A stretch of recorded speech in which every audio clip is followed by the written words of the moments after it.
Another video today. My name's Juan, the Walmart type bar.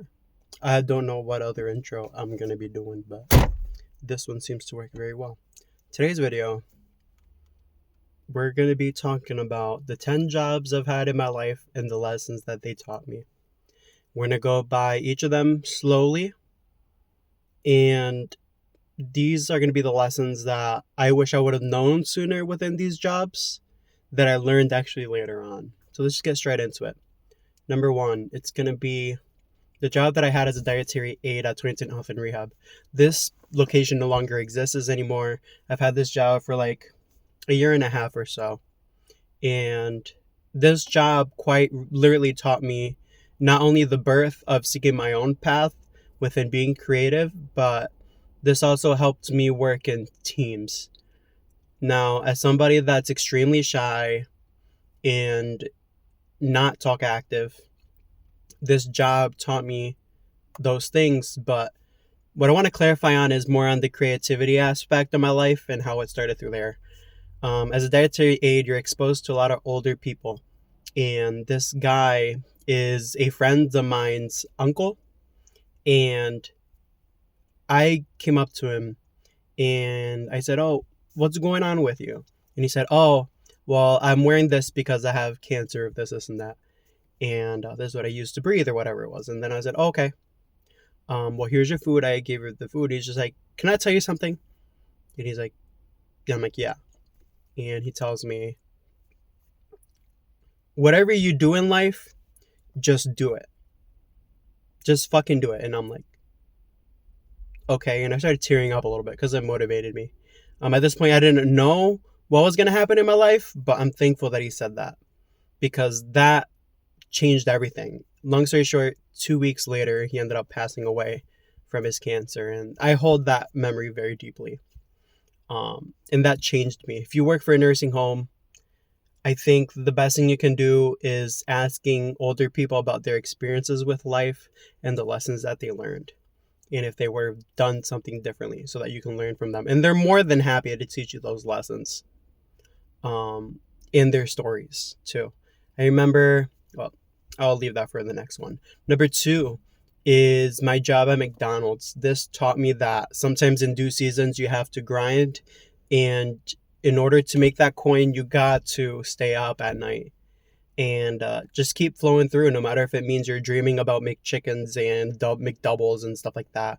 And this job was a season for me to be grinding because I was having the worst car ever in my life. My relationship wasn't up to par that I wanted it to be. She wasn't even up to par to where I wanted somebody to be. I was deeply looking for somebody to be a wife, but knowing and being naive to it, this person wasn't a wife to me. It was just something that was of lust. It was something out of just selfish ambition for sure. And McDonald's taught me that if you keep on grinding and you keep on working, eventually you will reap what you sow. So McDonald's, I was there maybe for like a year or so, and I recommend everybody to go through McDonald's. It got me out of my comfort zone of being shy, really closed off with people, and being able to speak up. Because in McDonald's, you're locked into that environment of speaking up or talking to others, working in teams in a fast-paced environment. And the secret is that employers love seeing McDonald's due to that pace of work. And not only that, but the teamwork aspect, the late nights, whatever. So there's that. We're not going to go through all of them. I'm probably just going to go through 4 or 5. So this is going to be number 3.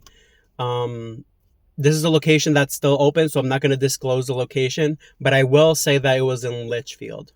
This was another nursing home that I used to work for, and this location, I had a manager that was strict on top of me, meaning they were always looking to critique everything that I was doing. I didn't understand at this point what it was, but later on in life, I understood. I was always making mistakes, and it would annoy my manager really, really bad while I was continuing to make mistakes. And I always had an excuse. That's my thing. I always had an excuse to why my mistakes were there. And at some point, it came to a breaking point where he said, "Well, we're going to go to my office and we're going to have a conversation." So I'm like, "All right." I'm a little bit nervous and I'm shaking. And wondering what's going on, because obviously if I lose this job, then at this point, I was leaning on Amazon, and that's going to be for number 5. But let's keep on going with the story. So, get into his office, and he tells me, "What's going on? Why are you making so much mistakes?" And I said, "Sir, I have ADHD, and it's really hard for me to concentrate." And he said, "That's an excuse." I started crying my eyes out, didn't understand what was going on. And I said, "What do you mean it's an excuse?" I started crying. And he said, "It's an excuse from stopping you doing what you're supposed to do." And then I just came out of there crying, and I decided to leave for the day, and obviously lost my job. Later on in life, I realized that he was teaching me to not make everything an excuse. And I'm thankful for that, because there's a lot of people out there who use ADHD as an excuse just to quote unquote get by. But what's the point of getting by if you're not doing anything to move forward? Okay, you can get by and brush it off, but what are you learning from it? And later on in life, maybe about like 5 years after that job position, I started realizing, as I'm working towards to getting better with cars, I started setting my ADHD as not an excuse anymore. I started setting it aside and really developing a good mental space. So how do I develop a good mental space with my ADHD? It's pretty easy, actually. Writing things down. So sometimes you'll see me grabbing my hand and writing stuff with no pencil, just literally air writing on my hand, because the movement of you writing those letters enforces thought too. And that's a trick that works for me, for the ADHD people that watch my channel. That works for me really well. Typing on my phone, texting on my phone certain notes so I remember. And it's not going to be perfect, but it definitely established this as a surface for me to work on my ADHD. And the other thing was, at this point in my life, the excuses were gone. You know, I started to quit smoking at this point when I had my job as a dietary aide at this location.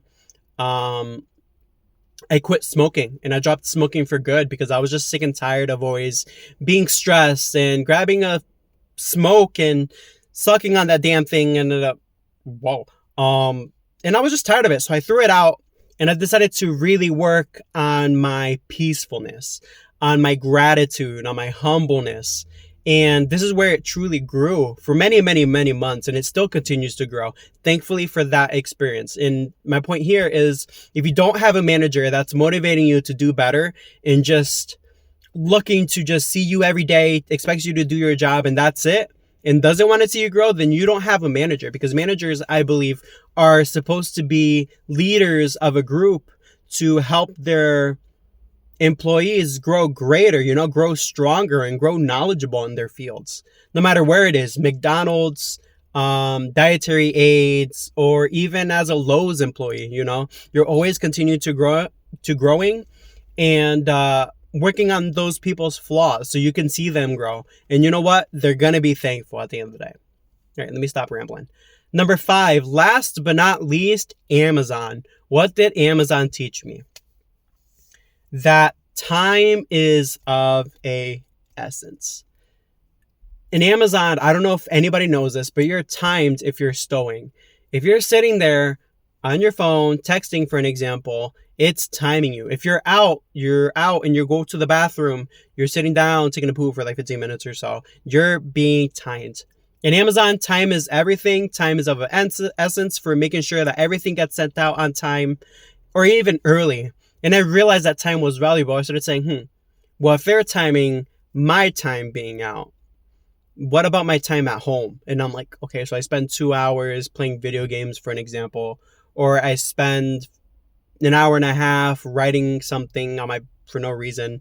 And I'm like, yeah, time is of essence, because these things do matter. What you're putting in every day slowly adds up into your greater own.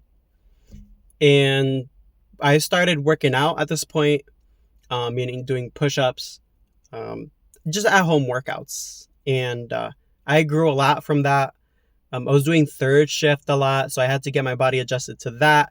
And this taught me, not only did this job taught me, but working at BD in Canaan, I'll just say that location, I don't care, really taught me that in due season, if you do have to do third shift and you know within it yourself that you can do it just for grind season, it's always good to know that. And Alex Hormozy said this too, where he was saying, at least you know that you can get it done because you pushed yourself to do it. And I never forgot about that ever again because of the fact that I know that I can go through it.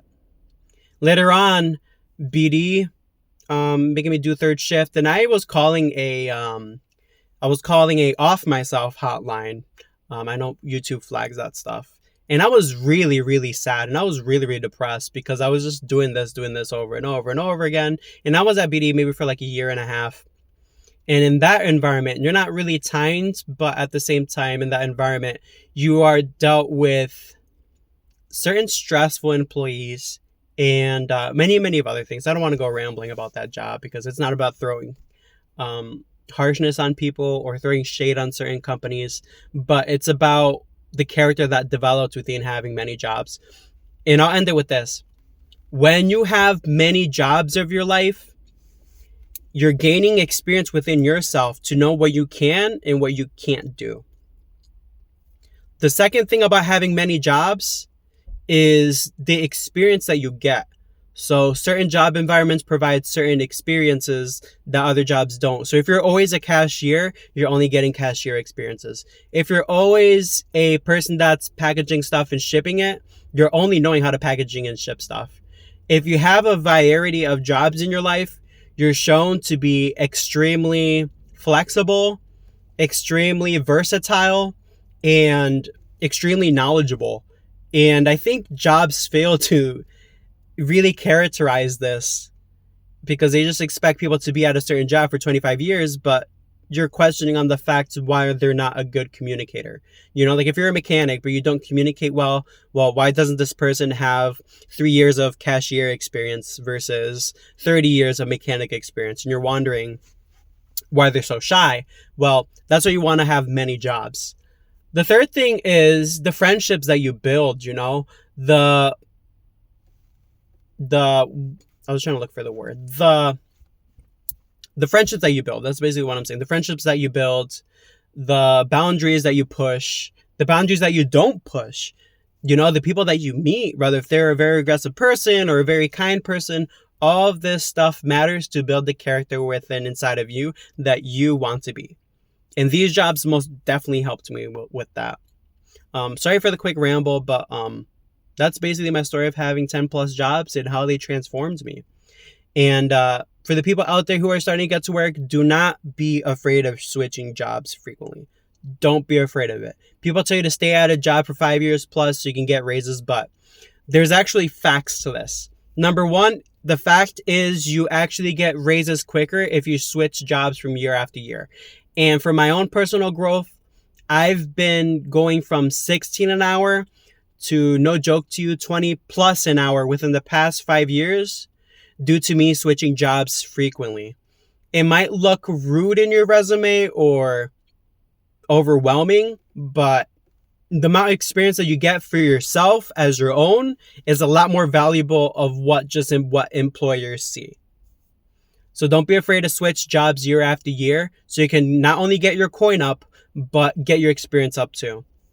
That's going to be it for today's video. I hope that you guys got whatever was valuable in this video because this experience has changed me a lot and what's made me who I am today as far as working and my own personality in general. Tell me about your best work experiences below. So tell me about a really tough time or a really, really good time you had working when you're like 18 to whatever age you are now. That's going to be it for today's video. Sorry for making it a little bit too long, but it's going to be it for me. I love you guys. God loves you too. Peace out.